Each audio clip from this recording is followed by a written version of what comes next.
Tara mga idol, kakain tayo ng custard cake. Ayan guys, yung may let's plan. May let's plan sa ibabaw, may cake sa ilalim. Nakaka-addict po ito, promise. Gagawa po tayo ngayon guys, kaya samahan nyo po ako. Kahit patsamba lang. Tara tara!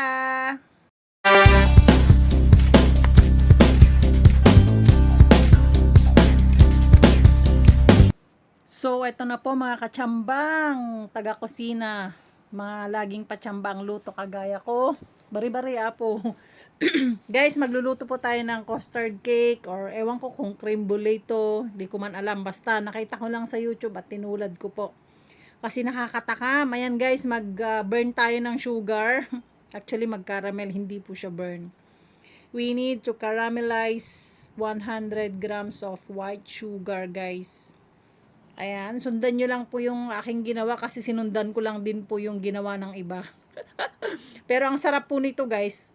Ang gustong gusto ko dito ay yung sunog yung asukal. Hindi naman yung sunog na sunog, pero as in yung brown siya, yung medyo may pait konti, tapos maghahalo yung tamis. Ayun yung the best part niya mga kapatid. Ayan, pag natunaw ng ganyan yung asukal, magdagdag tayo dito ng ating tubig na mga 5 tablespoon lang mga kapatid para maging caramelize siya. Tingnan nyo guys, pag ilalagay natin yung tubig, maninigas siya. Pero matutunaw din yan. Medyo medium yung apoy ko dyan. Ayan o, ayan. Yan na yung amoy niya guys. Yung apoy ko dyan nasa medium lang nung medyo mataas na yung medyo sunog-sunog na. Ayan, pag ganyan na mga guys, pwede nyo na siyang tanggalin. Tapos lamig muna. Set aside muna natin at babalikan natin later after nating matapos yung mga susunod na proseso. Pwede pong pang negosyo, pwedeng pang merienda lang, pero sa akin ay pang merienda lang kasi. O, di ba? Ang sarap. Ayan, pag tapos na yan, gilid muna at gagawin na natin ang ating mga itlog-itlog, paghihiwalayin ng mga puti sa pula, puti sa yelo. Ang puti sa yelo. Guys, ito po yung ating plan. Gagawin muna natin yung ating plan. 2 itlog na buo at saka 4 na egg yolk. So, yung 4 na egg yolk na ihihiwala, yun na po yung ilalagay natin sa ating cake sa ilalim niya, sa ibabaw niya later on. So, mahirap po dito guys. Kailangan tuyo po yung paglalagyan nyo ng white para hindi po dahilan yun. Dahil, yun po yung dahilan para bumagsak ang mga cake minsan. Parang chiffon cake yun eh. Ayan. Nahirapan ako dyan mga kapatid kasi mahirap magbasag. Mahirap magbasag ng itlog ng may itlog. Ayan. Ay, hindi pala 4 yun. Sorry, 2 buo, tsaka 2 egg yolk lang. 2 whole egg, tsaka 2 egg yolk lang. Isusulat ko later on guys sa aking description. Diba na mali-mali na. Lagyan natin ng gatas, ng condensed milk, pero isusulat ko po yung mga ingredients na ginamit ko dito guys para masundan nyo. Yan, lagay na po natin ang ating condensed milk. May sukat din po yan, ilalagay ko na lang po sa baba. Ayan mga kapatid, so bali yung tawag nito, yung mirang natin ay 4 na egg white yun.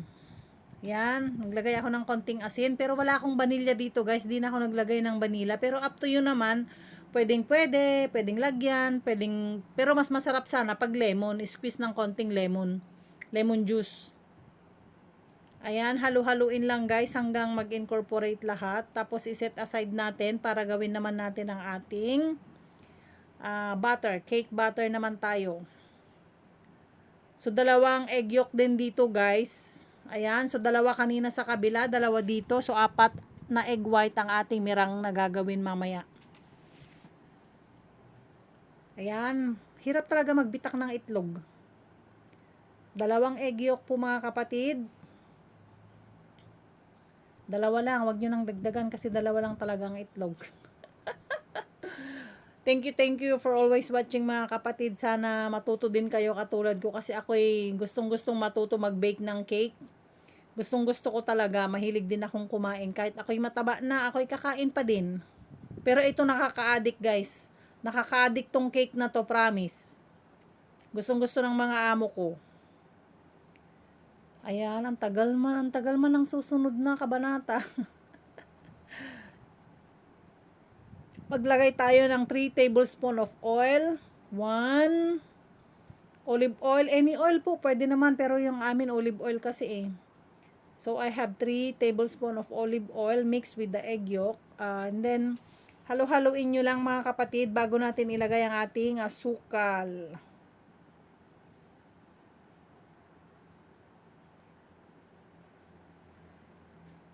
May 60 ml na milk, fresh milk mga kapatid. Ayan. Ay, wala palang asukal yan. Sorry. Tingnan nyo, hilong-hilo na ako. Kailangan po i-zip ang ating flour guys. Hinalo ko na rin dyan yung ating 1 tablespoon, 1/2 teaspoon of baking powder. Ayan mga kapatid, kalahati lang. O di ba na mali-mali kasi first time, o di ba? Pero second time ko nang paggawa niyan bago ako nag-video kasi nung una hindi talaga ako naka-video kasi alam niyo yung madalian nung nag-crave ka, nakita mo sa YouTube, nag-crave ka, ginawa agad tas kinain. O di ba? Walang video talaga. Ayan, haluin lang po mga kapatid hanggang sa mag-incorporate lahat at wala na kayong makitang bakas ng flour. Ayan, pag ganyan na po yung texture niya, okay na po yan. Set aside na po natin. Ang kinis, di ba? Gawin na po natin ang ating mirang, guys. Ang nilagay ko po dyan, 1/2 teaspoon of vinegar kasi wala kaming cream of tartar, expired na. And then, may 30 grams of sugar. Siyempre, hindi natin pwedeng ilagay lahat sa isahan. Kailangan konti-konti lang 3 beses. Ayan, naglagay ako dyan ng suka. Tapos ang pag-bake ko nito mga kapatid, mababa lang kasi yung kwan namin, yung oven namin mataas. Hindi ko to in-steam. Binake ko to ng 120 degrees for 1 hour. Yung pinakamababa lang kasi nung nag-bake ako ng pangalawa, lumubo po yung itlog niya kasi mataas ang apoy. So hindi siya success. Pero ngayon, iningatan ko na po talaga mga kapatid sa kailangan talaga nating matuto at saka kilalanin ang ating oven kasi mahirap kung masyado mataas ang kanyang apoy. Taas at saka baba ang ginamit ko pero 120 degrees lang for 1 hour. Medyo mataas nga yun eh. Sa susunod gawin ko lang 110.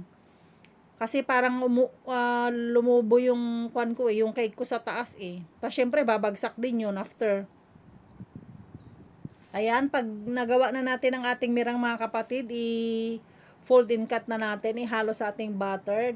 Wag po nating i-overmix. Pag maghalo po, isang side lang mga kapatid. Ayan, stick pick na po tayo. Ihalo na po natin ng mga tatlong beses. Hindi natin pwedeng ihalo isahan kasi marami eh. Mahirapan tayo mag-mix.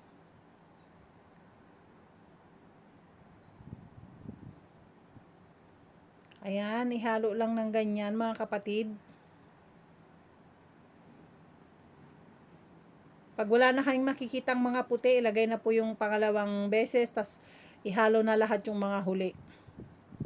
Thank you everyone for always watching. Sana matuto din kayo katulad ko kasi ako'y nagpa-practice talaga para matuto na sana balang araw magamit natin para sa ating mga negosyo. Kahit sa kapitbahay lang, kung sinong may mag-order, kung gusto nila ng dessert, pwede natin silang bentahan. Siyempre, magko-costing tayo para alam natin yung ipipresyo natin para may tubo naman, di ba? Mahirap naman yung walang tubo. Ayan, dahan-dahan lang po nating ika-cut and fold hanggang sa lahat ng kulay ay pantay na. Wala pong puti, wala pong yellow. Ayan. Nung time na yan guys, naka-preheat na yung oven ko ng 10 minutes lang. Pero mababa din kasi hindi pwedeng masyadong mataas yung apoy. So minix ko na lahat dyan sa mas malaking bowl yung last part. Ayan guys, cut and fold again hanggang sa maging pantay na yung kulay. Same lang yan. Yan po yung dahan-dahan nating gagawin. Hindi po pwedeng mabilisan kasi babagsak po yung ating cake. Ang sarap po ng cake na yan, ng timpla ng cake na yan guys, parang cheesecake siya. Lambot. Tsaka nakaka-addict kainin, promise. Ang ganyan nakaka-addict kainin, yung medyo mapait na asukal, na tapos yung matamis, tapos yung, basta, yung very creamy, yung leche plan niya, naku, ang yummy-yummy nito guys, promise hindi kayo magsisisi sa recipe na to. Ilalagay ko lahat dyan sa baba. O, yan o.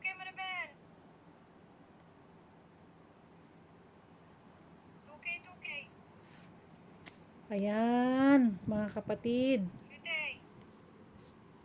Ayan, nilagay ko na yung kwan. Sinala ko yung leche plan natin.